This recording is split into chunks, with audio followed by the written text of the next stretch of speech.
Hi there, skateboard user. Just a Wolf had a video out last night about, it was a rant of, I guess Dave Canterbury had a video out about I take it, it's a book, I haven't seen the video myself, of different tinders that you can buy. They're small little samplings, I guess. And, great idea. And Dave got a lot of great ideas from time to time, and there was a lot of guff given about the fact that, you know, he's putting out this book,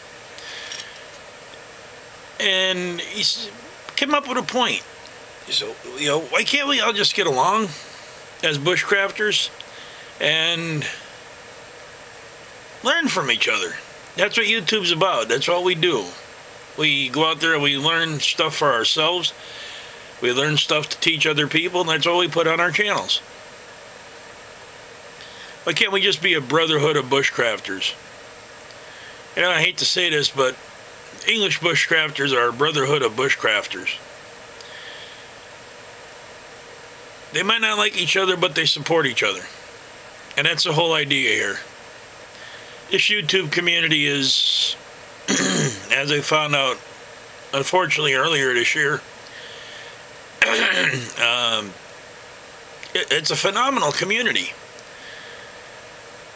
The people are just, I can't say enough about, even people I didn't know responded to what happened earlier this year. For those of you who don't know, earlier last year, I should say, my wife had passed away, and suddenly the outpouring of condolences and whatnot was just, it was overwhelming. I kept them all and I answered all of them, and a couple of the videos that I got from, well, Justin and Mark, John Keneally, you know, Caveman Cody, VX777 Infonet. There's more. I just don't remember them right at this point, and I do apologize. It was just amazing, the outpour of condolences, and it's a wonderful community. It really is. I don't see why we can't be a brotherhood. I really don't see why we can't be a brotherhood, a federation, whatever you want to call it, of American bushcrafters, and just get along. Everybody has another method or a different way of doing things, or yeah, it's different from yours. Maybe you could learn a different method that's easier than yours. But every piece of knowledge you could throw in your back pocket if you get lost or whatever, and you have to survive or you have to do whatever you need to do, every little bit of knowledge is amazing.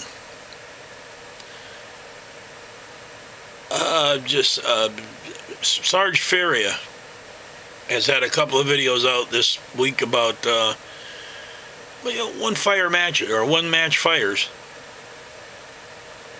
He even took off about that because he put a second match away, and so that in case he dropped one, and which he did, and he got some guff. I mean, come on, people, let's get real here. So he dropped the match and he had to use a second one. Big deal. It happens. But he did get the fire lit in that video with one match. We all have our fails and we all have our successes, and some of them, some people are gracious enough to put it on YouTube so people know that you do fail and you can fail, even if you've been doing this for years. Now, my background is extensive military training.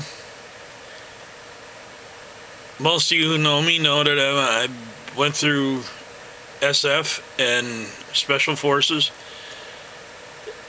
and they basically teach you how to make a fire with whatever you can do. But the training was in the 1980s. Technology has come a long way since then. So when I got on YouTube, I was watching Dave Canterbury and Cody Lundin on Dual Survival, and Les Stroud, Bear Grylls, Mike Hawk and his wife Ruth, a Man and Woman Wild, and they were using a lot of things I didn't see back in them days, and it just wasn't up on. You know, my bushcrafting kit is still consisted of 1980s equipment. And for as much as I went with the biggest, the best, and everything else, funny part was my bushcrafting kit came right back around to the stuff I used to use. Same stuff I used in the 80s with some modifications, but basically the same cook kit, the same canteens, everything. It worked for 30 years, and it's going to work for another 30 years. Just a little tidbit on the latest and greatest. I have 2 foot of snow out here now, and I really wanted to get some videos out this month. Unfortunately, with the snow, I got to be careful where I walk because of my back and everything, and I can't get out to do them. But anyway, excuse me, Justin, I guess it would be what the old tag videos are, and I'd like to keep this going. So if you're watching this video, you are tagged. Do a VR response, whatever you want to call it nowadays. You can put it on my channel, you can send it to Justin.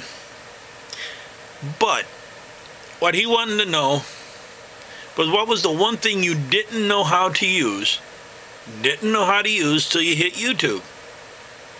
Or didn't know how to do until you hit YouTube?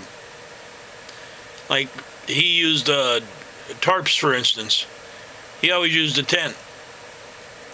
Then he seen the tarps on there and says, hey, I got to give that a try. Gave it a try, hasn't looked back. I'm not a master woodsman. I don't know everything, and that's the reason why I go on YouTube. Not just for support, but for learning. So, you want to know the one thing that you didn't know before you got on YouTube, whether it be anything. Well, for as dumb as this is going to sound, because everybody's used to using them now, the Ferro Rod is the one thing that I didn't know when I got to YouTube, how to use it. I said, that's a great little device. I'll learn and I'm going to master it. Took me 3 months to master this thing. At the time I was trying to do it, it was about 4 years ago. And there wasn't a whole lot of videos out there about exactly how to use them. You know, what kind of tinder to use, how you can use them, and everything else. There was one gentleman on there, JC and Shorty. He has videos on there where, you know, everybody said these strikers that come with them are junk. And basically, they're right, they are, but they work. An old file works better. But JC has sparked these things and lit fires using a mussel shell that he found in the pond. So you see, the knowledge is endless out there. If I didn't watch that video, and I got stuck in the woods, and there's clam shells all over, mussel shells all over my pond out here from the raccoons eating them and whatnot. If I didn't know that knowledge, and I needed to get a fire lit, and I didn't have a striker, I'd be kind of up the creek. I'd be looking for something to strike it with. Probably wind up using my knife blade anyway, but, you know. So, this is the one thing, Justin, that I did not know how to use when I got to YouTube. In the 80s, we were trained on these. These are Doan's bars, magnesium bars. This magnesium on one side. The striker bar is what it was called on the other side. Nobody ever explained it was just a ferro rod. It's a small one, but it is a ferro rod that's on the back of this. It was called a striker bar. You scrape this, so you got a pile about the size of a dime or a quarter.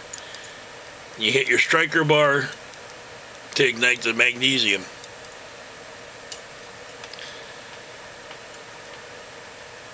Now, here's a difference in technology, as I was talking about. This is a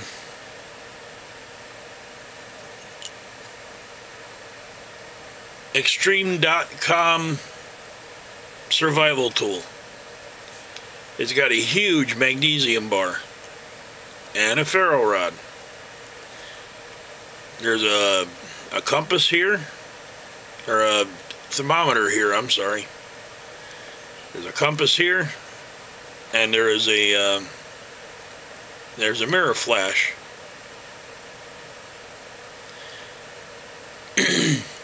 Which, by the way, this is, I won this in a contest from Reality Survival. Thanks, JJ. It's a great piece of machinery. I'm going to be using it this year. So, we went from the 1980s Doan's Bar to the 2000s Ferro Rods. And now we have survival tools that, you know, they have a lot of different options. It's a great little thing. I can't say the compass is the best in the world or works the best in the world. I have nailed it. And it is sensitive, and it does point true north all the time. The thermometer works great. It's Celsius and Fahrenheit. And the ferro rod, I only used it once or twice, but it does work really good. So you see, technology came a long way since I learned. So if I didn't go on YouTube and I didn't start watching videos and learning from people and supporting them people, I wouldn't have known any of this. I would have been still with the mag bar. There's nothing wrong with it, but it, you know, I wouldn't have gone up to foot and steel and striker fires and, you know, learn all kind of different things. I still use my matches. That's what I prefer. But now I know a bunch of different methods to start fire that I didn't know before. So once again, this is a VR for Justin. This is the one thing, the ferro rod, that I did not know how to use when I got to YouTube. Now I do. And I support the fact that we should all be a federation, a brotherhood federation of bushcrafters. And, you know, that's just the way it is. Justin, great video. YouTube community, can't say enough about you people. You're just amazing. The kindness, the consideration, it's given to everybody at times. And, yeah, this is a K-Bar user. If you like the video, hit the like button. If you're not subscribed, please do. And remember, support the guy that maybe you don't like because he has knowledge that maybe you don't have, or maybe it'll make your life easier with the knowledge you do have. Make this go on. Let's see what you don't know before you came to YouTube. Maybe it's everything. Maybe you learned all you're learning off of YouTube because, like Justin said, maybe you didn't have family members to help. Keep it going. Send it to my channel, send it to Justin, whatever. But just keep it going. It'd be neat to see what comes out of it. So like I said, this is K-Bar user. Like, subscribe if you're not subscribed already. And we'll see you on the next one.